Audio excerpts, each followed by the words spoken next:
Greetings, folks. It's your roving gastronaut Skiz Fernando here on 8th Avenue, the main strip of Brooklyn's largest Chinatown in Sunset Park. And I'm about to take you off the eaten path. Let's go. Check this out. It's your roving gastronaut Skiz Fernando. Today we're going to take a little urban adventure off the eaten path. We've got sweet, sour, savory, spicy. Wow, that's good. Compared to the hustle and bustle of Manhattan's Chinatown, there's a little bit more room to breathe in Sunset Park. Chinese immigrants started coming out here in the 90s to escape the saturation and rising rents of the city. They soon established themselves on 8th Avenue around the N train stop. But it's probably no coincidence that the number 8 represents prosperity in Chinese culture. Brooklyn's foreign-born Chinese population now tops 128,000, making Sunset Park the borough's largest Chinatown. It even rivals Queens' sizable Chinatown in Flushing. Perhaps you thought you had no reason to come out to this neck of the woods, but all that is about to change.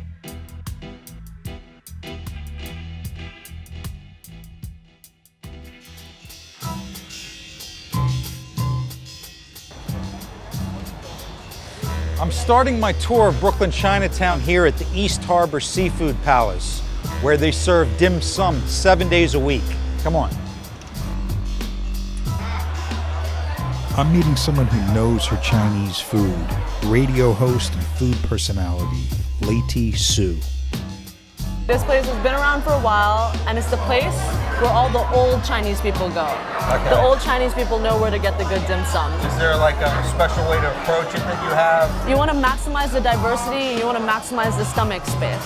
So I would say order it as it comes by. Soon our table started filling up with all types of deliciousness. That stuff I'm gonna eat the whole plate on my own. These two are my personal fave. This is the Dumpling, and it's sha Dumpling, which means shrimp. There's also the beef version, and this sauce isn't too salty. It's got a lot of umami flavors, so I like to dunk it. Looks like there's a whole shrimp in there. Isn't that rice noodle so slippery and delicious inside? There's an amazing amount of flavor packed into a very small package, and it seems like very simple ingredients, you know? Right over here, the outside is a divine flaky pastry. Oh yeah, wow. Oh wow. The more break-upable it is, the better, you know, the more flaky it is. That's what my dad likes. That's really good with pork inside. Yep.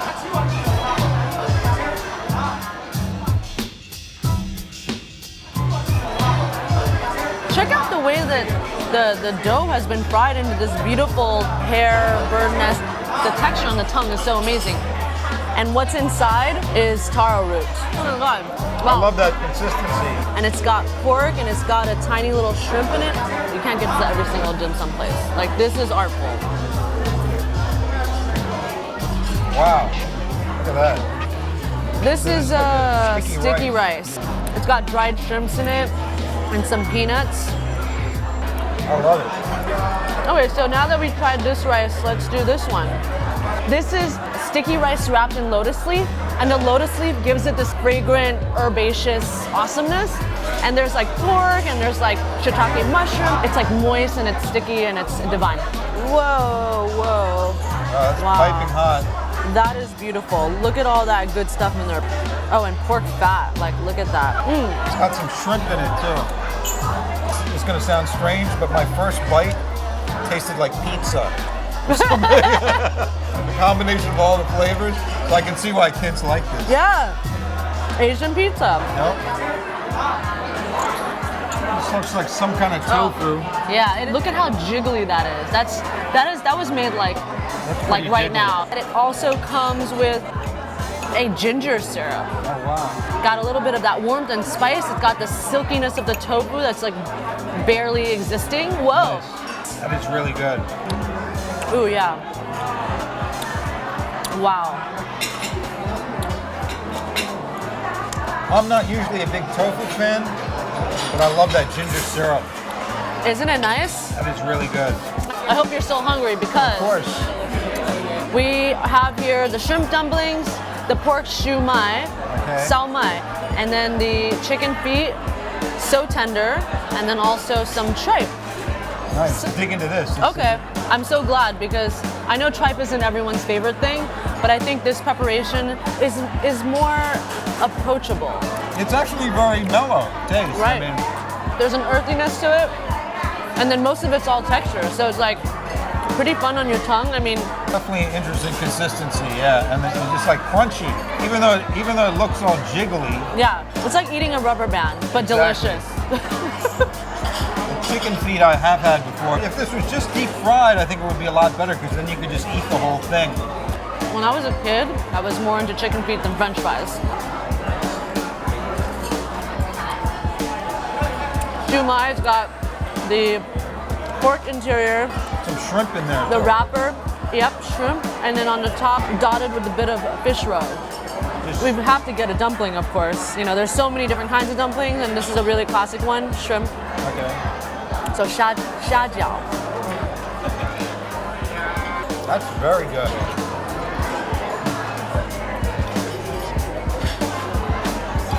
We have come to the end, and what I always like to finish off with is danta, which are these egg custard tarts that are insanely delicious, so cute and mini, and it has a lot of that Portuguese influence. And this one.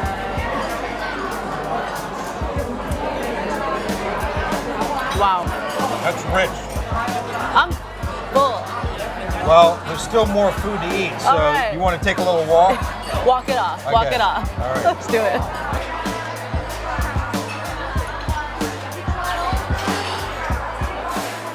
After that incredible dim sum, a walk definitely did us good, allowing us to get a feel for the neighborhood. Now, walking down the street, I do not feel like I'm in Brooklyn at all. I gotta Totally. say. It's There's just all like- this fun stuff. And it's not just the stores, it's the smells, it's everything. It's just like, wow. Sunset Park is a neighborhood on the move. Walking down 8th Avenue between 42nd and 65th Streets, the pedestrian traffic is thick at almost any time of day, and you're hard-pressed to see many signs in English. The influx of Mandarin-speaking immigrants from Fujian province has made the neighborhood distinct from Manhattan Chinatown's largely Cantonese-speaking population. And you won't find many tourists around here either. Just small businesses specializing in the meats, seafood, and produce of the Far East. From longanberries to dragon fruit to fish that's as fresh as it gets. As you can imagine, there's also a dizzying variety of restaurants, small eateries, and street stalls cooking up all kinds of authentic food. So if you like to eat like me, and you're even the slightest bit adventurous, this place is calling you. You never know what you'll run into out here. Oh man, love. Some big crabs. Those are alive and kicking. Outside Lucky Zhang's family grocery on 8th Avenue, we also found a message board that provides a great resource for newcomers to the community. 他们这是写什么的？租房子的。哦，租房子的。 Leiti Okay. was able to get the lowdown from one of the locals. All of them are apartments. Everything department. 到月末了， So you just said like, the beginning of the month there's a lot less, and at the end of the month there's a lot more. So someone can come straight from China and come here and find a place. Yeah, it's $1 to put it up Oh, for okay. 7 days. Nothing know- is free in New York. I see only one sign in English here. Roommate, female, keep clean, $100 a month. $100 a month? Including AC, cable, and internet. That's not bad. You might want to consider moving out here. This is really eye-opening. A visit to Brooklyn Chinatown would be incomplete without stopping at the Fei Long Market on 64th and 8th, where their food court has a little something for everyone. So that's the secret entrance into the Fei Long food court. I feel like I am in There you go. China. It's crazy, isn't Wow, so many colors and lights, and this is jam-packed. it? A lot to choose from. This looks good, this crispy pork skin.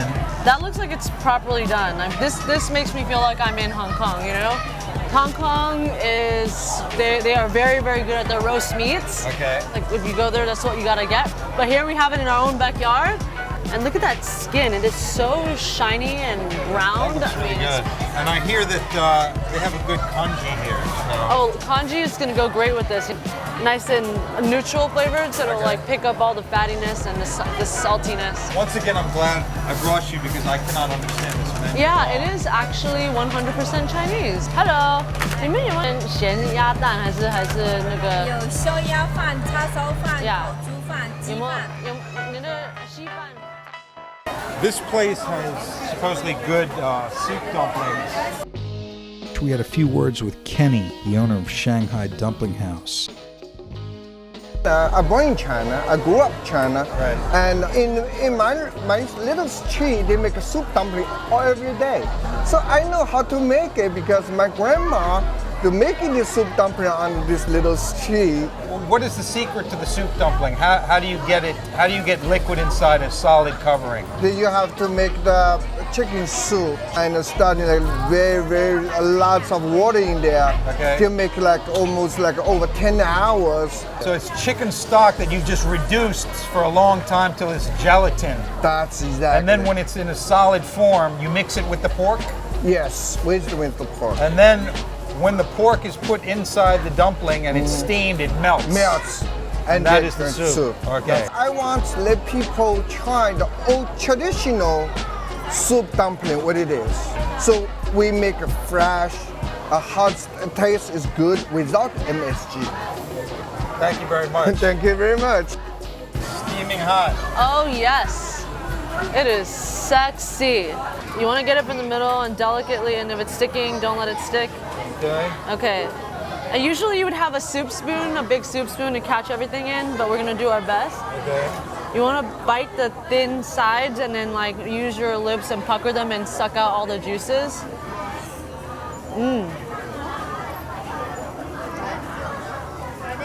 Oh wow. That is excellent. This is black vinegar, right? This is not soy sauce. Vinegar, yep. That acidity really, Cuts through the salt. Yeah.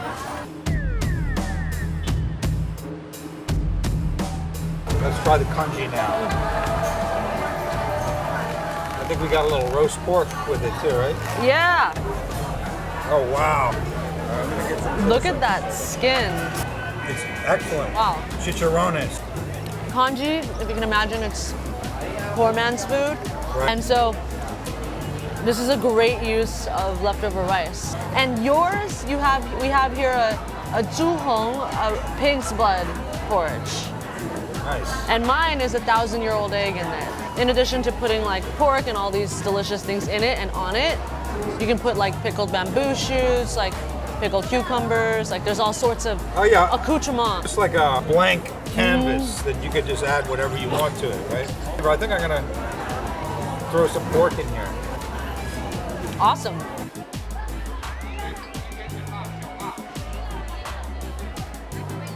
Can I try some of the duck egg? Order them. We're sharers. Help yourself with some pig blood too. It looks nothing like an egg. And it tastes nothing like an egg. I forgot. It's rubbery. I have this. This is- I was wondering what's in the bag. I know you ordered a lot of stuff there, Leiti. They ended up giving me this whole thing to take home.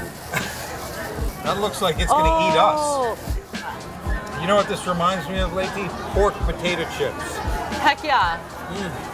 Now, Leiti, I have to hang out with you more often. I've never been as full as I am right now. And I've never eaten so many new foods in one day.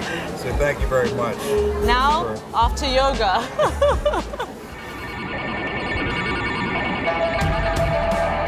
There's actually a real park here between 41st and 44th Streets and 5th and 7th Avenues. And the neighborhood takes full advantage of it.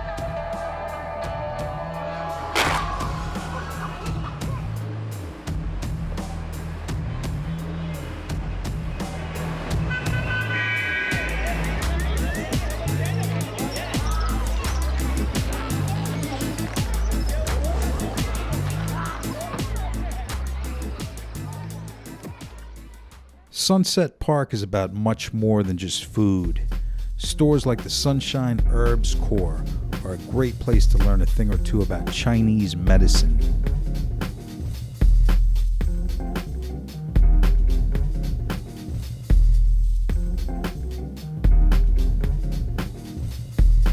Hey, how you doing? I'm Skiz. Daniel, nice to meet you. Good to What meet can I you. help you? There's a lot of unfamiliar things in here, but I do see one thing that I recognize, which is the ginseng. What is ginseng used for? People use it to boost their immune and then to give them more energy. Here you have the whole root, so how do you take it? We can chop it in a really thin slice for you, and then you can put it in a hot water to make a tea. It's $238 a pound. Why is it so expensive? This one's wild grow, so and then it take at least 5 to 10 years to grow like this big. Okay. I can show you that. I can pick a couple of them and show you that. Great. And it's also Wisconsin ginseng, huh? So Yes, it's grown it in is. Wisconsin. Yes, it is. Definitely If you recognize smell that it, it's smell. really, really strong smell. So you said it takes 5 years to grow to this 5 to size. 10. For Wow. this one, probably 10. No wonder it's so expensive. Ginseng price went up because there was flooding over in Wisconsin, so that's why. Okay. All of them is from Wisconsin. Why Wisconsin? Just the soil is like cold up there, as we all know, and then so because the ginseng is like a slow growing, Right. so it takes years. So in the cold weather, I don't know why they pick it, but it's always the best. So here's another thing I recognize as well, the swallow's nest, which they use to make bird's nest soup, right? Correct. So is it true that the bird's nest is made from the saliva of the swallow? Correct. Yeah, they're really high up on the rock, so it's really hard to collect it. What is bird's nest soup good for? Chinese people believe the bird's nest soup is it will help your digestion. Okay. I could have talked Daniel's ear off, but in order to make the most out of a place like this, you really need to consult a Chinese doctor or herbalist who will prescribe specific items or ingredients that this place will likely carry. Until then, there's plenty of tea. They have a whole nother section of ginseng here. I guess this is the cheap stuff. I think $85 a pound is the cheapest one here. Daniel, thanks a lot for the information and thanks for You're taking welcome. the time.